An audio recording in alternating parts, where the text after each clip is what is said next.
everyone. Have you or someone you love ever had a bad fall? There's no medical treatment that has the ability to prevent people from falling, and over 90% of hip fractures happen when someone falls. Now, there is something you can do, though. You can work on your balance, but it's a use it or lose it kind of thing, meaning we should all be doing balance training at all ages. So Stacy is here to show us that it may be easier than you think to fit it into your daily routine. Stace, you've got some new moves to help us out.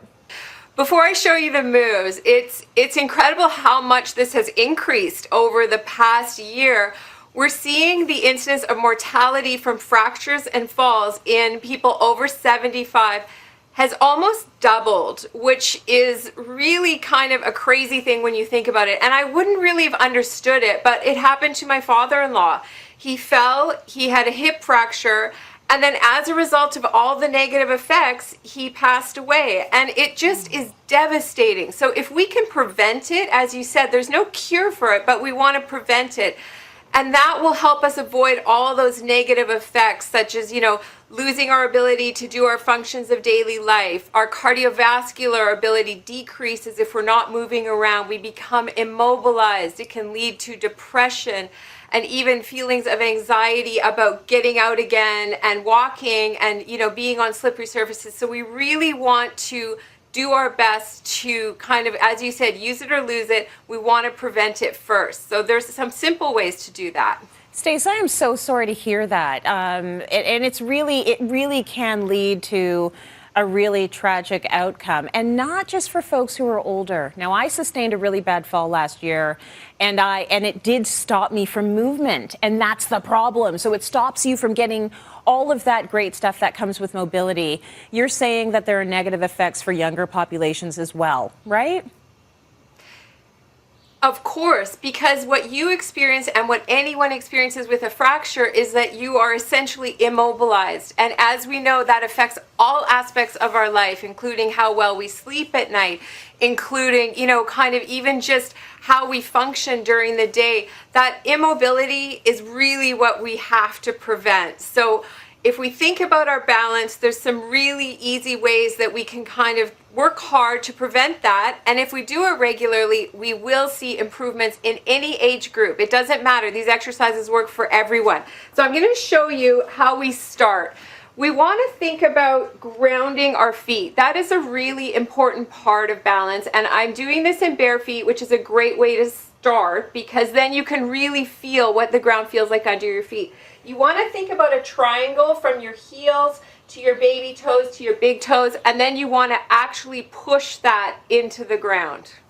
What can we do now that we're feeling centered? I'm going to use the wall. We want to feel where is that point of balance that is the best point for us. The first exercise we're going to do is very simple. You're going to go to one foot, you're going to do a knee bend, and then you're going to raise up onto your toe. And what this does is it allows us to feel the ground underneath.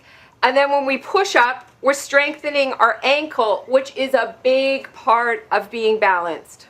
Don't let yourself almost fall over where your head's a foot from the ground. Make sure to make quick corrections so that you are in the middle. So now with the other one, we're going to add a little bit more challenges. So we're going to go on the same foot, balancing on one foot, and we're going to take our arm into some big circles. So now we're kind of challenging ourselves into a real life situation where our arms and legs are moving, and you can see my foot's making little corrections there. And then we can do the same thing with our hip. So see if you can balance on one foot and take your hip into a circle. So you stopped holding on to the wall, didn't you? Tee-hee. I'm trying. It's there, but I'm trying. This is good. It's probably a good hip opener too, isn't it, Stace?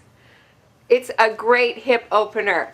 Now, sometimes people fall when they're reaching for something. So it could be reaching up high or it could be reaching down low. For the sake of being able to put it in our workout, we're going to set an object out in front of us. We're going to go on that one leg and we're going to reach and try to touch it.